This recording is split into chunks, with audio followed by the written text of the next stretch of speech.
Hey everybody, it's me, Manic Mark, coming to you from the bunker system located underneath Eric Villa, found somewhere in the jungles of the Midwest. You thought I almost forgot about how to do the intro. It's been a couple of weeks anyway, because I didn't find any records until today, basically.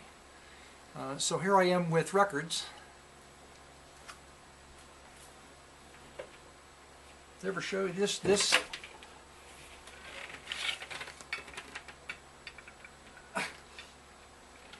It says other stuff, but it's too heavy for me to... And why is it too heavy? You've been working out so much, you know? I have been working out. So I started my plan. They put this stick up on the wall that says, if you don't have a plan, you just come in and freewheel it in the weight room. You may not get the results you're looking for. Yeah, if you're just freewheeling it, you're probably not going to be back, I don't think. Well, that's what I did. I freewheeled it, but I had a plan, so I did have a plan. I didn't look it up. I didn't have anybody say this should be your plan. I just figured in my head the machines, you know, the ones where the weights are attached to the arm, the things you push, those are all designed, scientifically designed to affect certain kind of muscles. In fact, I have graphics that show the muscles that are affected are in orange, and the muscles that aren't affected are in gray. So you know, basically, of course you can feel it.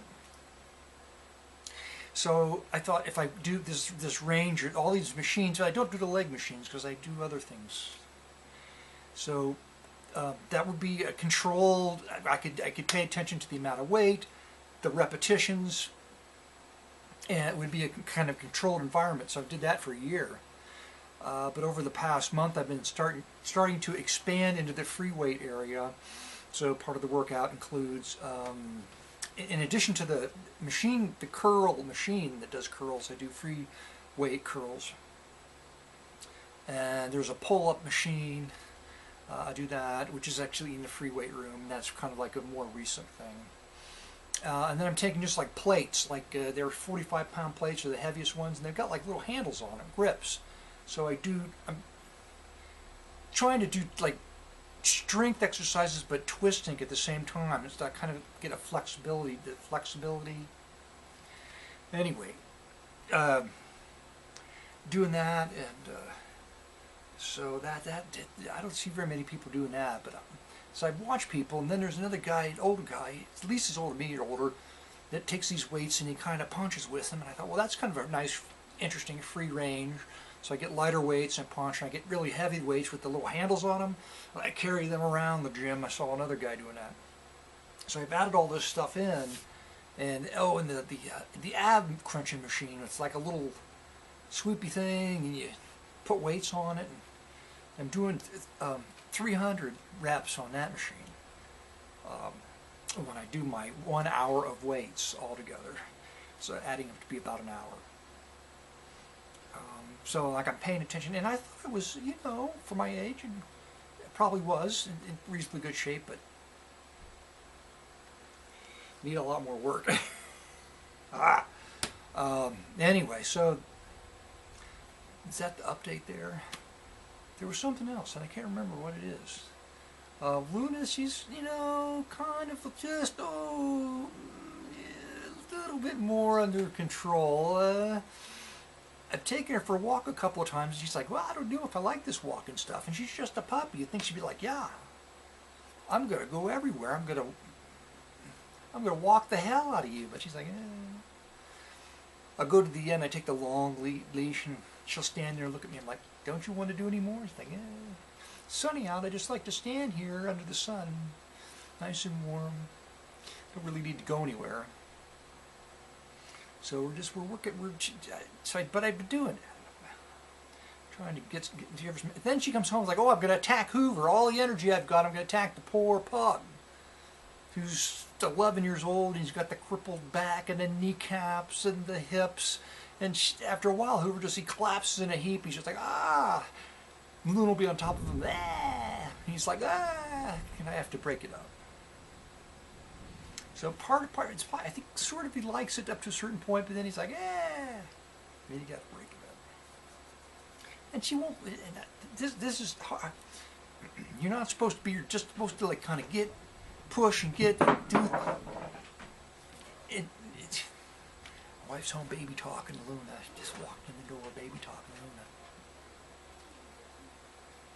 Can you hear it? I like my new hat. It just came all the way from communist Eastern Bloc country, Czechoslovakia, I think, when they were, weren't they? Eastern, was it Eastern? Anyway, there's nothing to it. It's so floppy. And most of the stuff you get leftover surplus like that, they really make crappy stuff. This hat, though, just, it fits my head so well. It's just floppy. You can roll it up and put it anywhere. See, no, nothing. But even manages to stand up. It just fits great, and I like the camo pattern on it.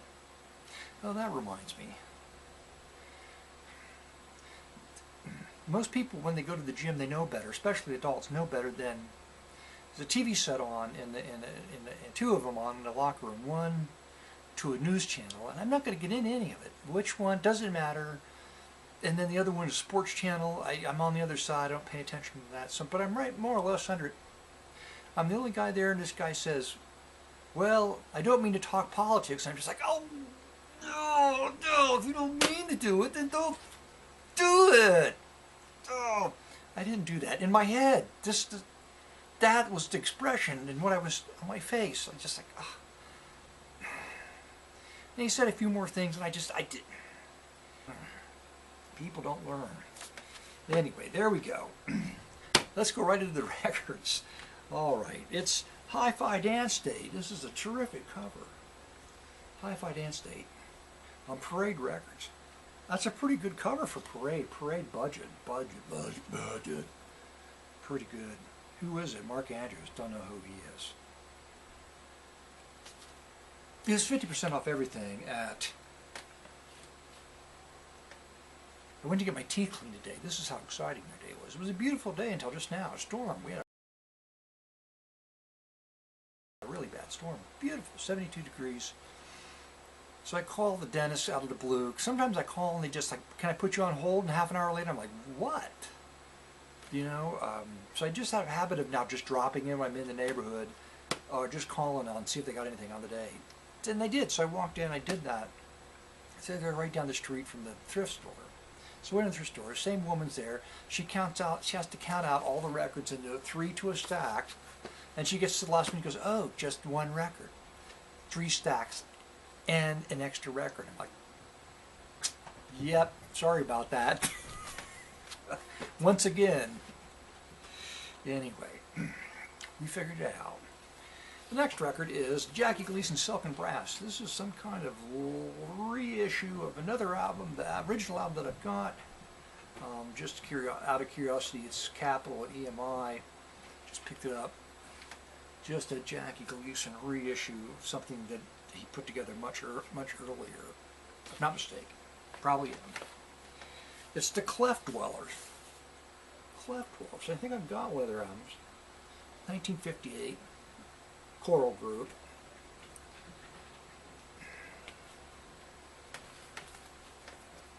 A Westminster classical music harpsichord album.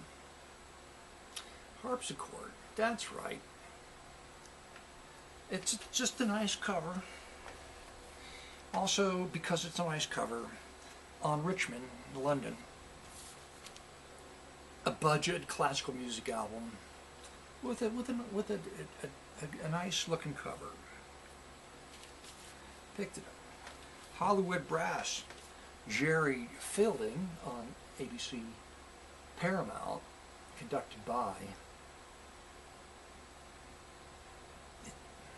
Yesterday, there's a cover of the Beatles yesterday. I knew there was something.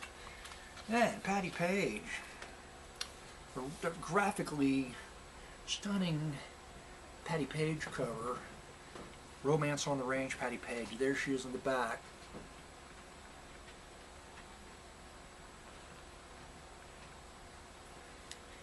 The Dropout artist had to drop out, you know. He's like, whoa, I don't know if I gotta drop it out all the way, oh, and then go, never mind.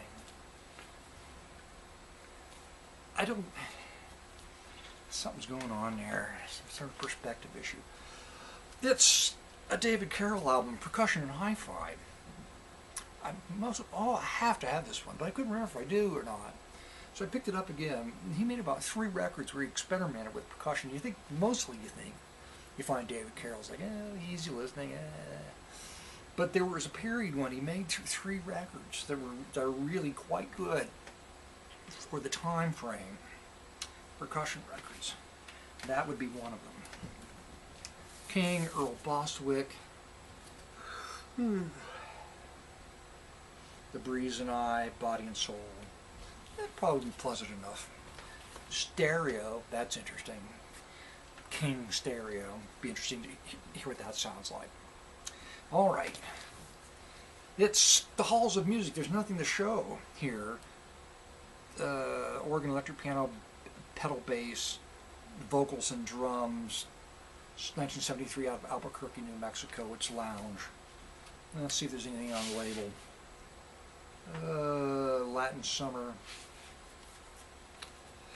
Oh, the label's autographed.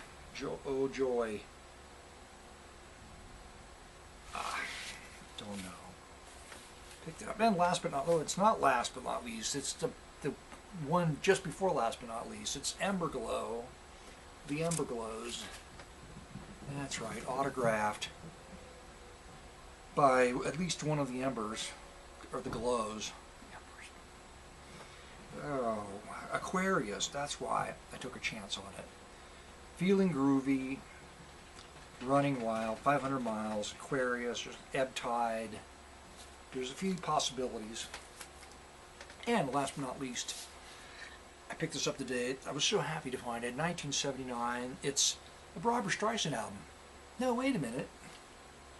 It sounds like Barbra Streisand, as performed by Mirror Image on Pickwick. Oh my God.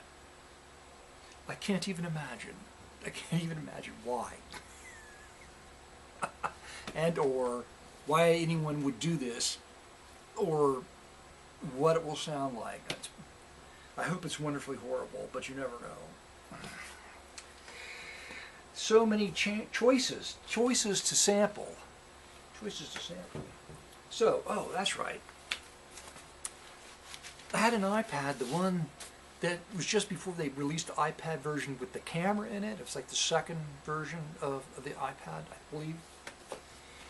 And so it's old enough now that the software that came with it can no longer be upgraded, and the browser is buggy, especially when it comes to just watching YouTube videos.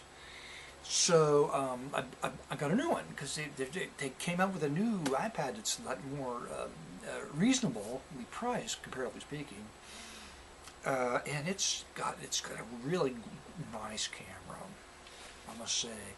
And there's this picture format called Live. I guess it's been around for several years now. If you have a new iPhone, surely, I don't know how far back it goes, but your iPhone probably has it. But it's just like a little video. It's a photograph, but it's a part of a video. It's like a snippet. So when you scroll over it, just however you move the camera, that little, like for a second, it's a very unusual kind of way of looking at just a single image. To have that tiny snippet of movement, it just adds life, some kind of life to it. Curious. It's curious. I like it. And it's got that pano thing, which nothing I've owned. I've always shot panoramic photographs and stitched them together by hand in Photoshop. And the iPad has, if your iPhone, you have an iPhone, you have this thing called pano, right? So you press the button, and you take your camera or your iPad and do this, and you get the long panoramic up or down, or this way.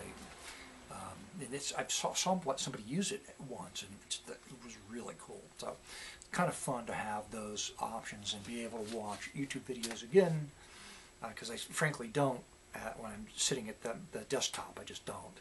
Got other things to do. But going to bed, it's always great to find an old science fiction movie or something on YouTube. Like there are 43 episodes of The Invaders.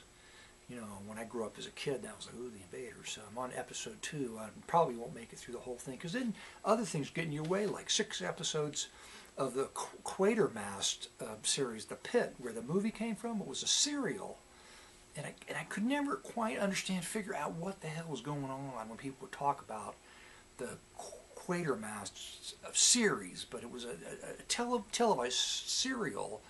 I think there's three of them in England, and they made a movie out of the one called The Pit and titled it 5 Million Years to Earth. And they had made it in color, the movie, which is a really excellent science fiction movie. That's it. Now on to the musical sample.